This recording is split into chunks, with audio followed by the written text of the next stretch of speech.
Įrenginėjant vėdinimo sistemą reikia atsižvelgti į daugybę elementų, nuo kurių priklauso mažos energijos sąnaudos, tylus sistemos veikimas ir tinkama oro cirkuliacija patalpose. Galima rinktis iš 2 vėdinimo sistemų tipų – cinkuotų ortakių sistemos arba lanksčių plastikinių ortakių sistemos. Svarbu tinkami sistemos komponentai ir montavimo sprendimai. Ortakių sistema privalo būti kiek galima trumpesnė, be staigių atšakų ar perėjimų, sandari, kad nebūtų oro nuostolių ir nepatektų teršalai, lygių vidinių paviršiumi.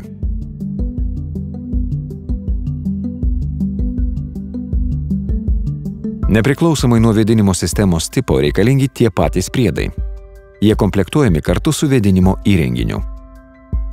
Vėdinimo įrenginys tai sistemos širdis, kuri patiekia šviežią ir pašalina užterštą orą.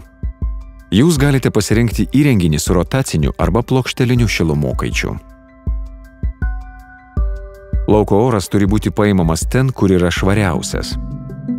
Oro paėmimo ir išmetimo į lauką angos turi būti pakankamu atstumu viena nuo kitos, kad būtų išvengtas srautų pasimaišymo.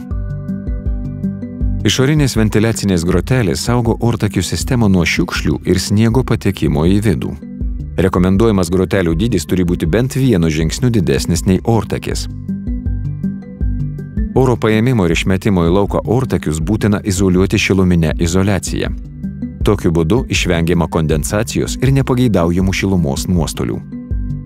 Vėdinimo įrenginiui neveikiant, motorizuotos sklendės automatiškai uždaro sistemą ir šaltas oras iš lauko negali patekti į patalpas, kaip ir šiltas patalpos oras negali išeiti į lauką. Triukšmo slopintuvai skirti vėdinimo įrenginių keliamo triukšmo slopinimui. Speciali konstrukcija ir garso izoliacinė medžiaga nuslopina oro virpesius, taip sumažindama vėdinimo įrenginio skleidžiamą triukšmą. Apvalių triukšmo slopintuvų efektyvumas yra keliskart mažesnis lyginant su stačiakampiais pertvariniais triukšmo slopintuvais.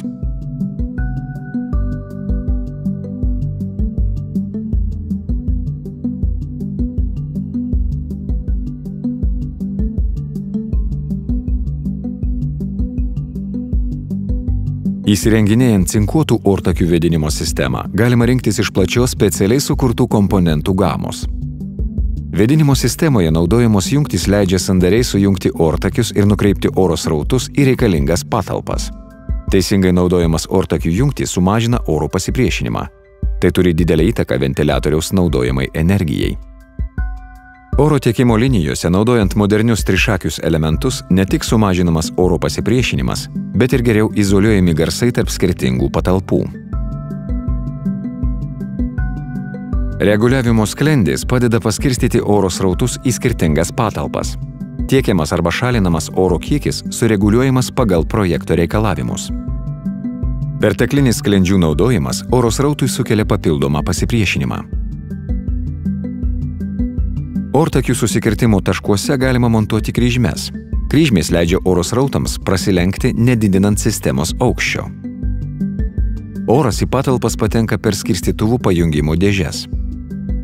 Skirstytuvai būna įvairių tipų, montuojami lubose ar sienoje, be to juos galite rinktis ir pagal dizaino poreikius. Didelis oro greitis ortakių sistemoje gali sukelti nepageidaujamą triukšmą. Todėl paskirstymo dėžėje oro srautas yra sulėtinamas ir išsisklaido. Speciali garso izoliacija papildomai slopina triukšmą, o vidinė sklendė padeda reguliuoti oro kiekį.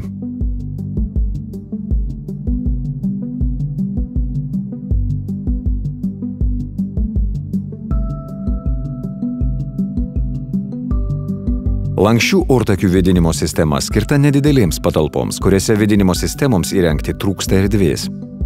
Kompaktiški ir lankstus ortakiai nesudėtingai montuojami lubose, grindyse arba sienose. Plastikinio ortakio korpusas yra lankstus, bet mechaniškai atsparus. Išorinė ortakio dalis gofruota maksimalaus lankstumo užtikrinimui, o vidinė dalis lygi. Lygus paviršius panašiai kaip ir cinkuotoje sistemoje padeda išvengti triukšmo ir oro pasipriešinimo. Todėl, norint pateikti reikiamą oro kiekį, suvartojama mažiau energijos. Antistatinis ir antibakterinis vidinis paviršius neleidžia kauptis dulkėms ir mikroorganizmams. Sistema yra labai sandari, nes joje paprastai naudojama nedaug jungiamųjų elementų.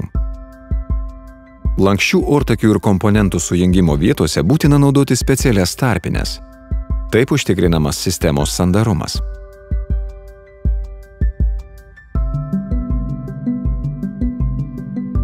Oro paskirstymo dėžės naudojamos pereiti iš magistralinio ortakio į pasirinktą kiekį lanksčių ortakių. Vidinė perforuota plokštė tolygiai paskirsto oro srautą. Skirstytuvų pajungimo dėžės naudojamos oro srautui sulėtinti ir paskirstyti į patalpas. Oro kiekių subalansavimui galima papildomai naudoti specialius reguliavimo ir slopinimo elementus.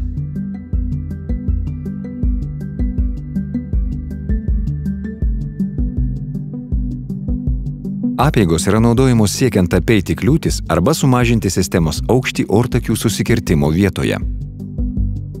Teisingai suprojektuota vėdinimo sistema užtikrina mažesnes energijos sąnaudas ir didesnį patikimumą, o taip pat geresnį komfortą.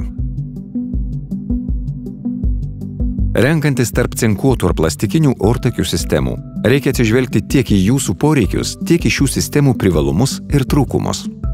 Cinkuotų ortakių sistemos privalumai. Mažesni slėgio nuostoliai, tikslesnis balansavimas, žemesnė kaina.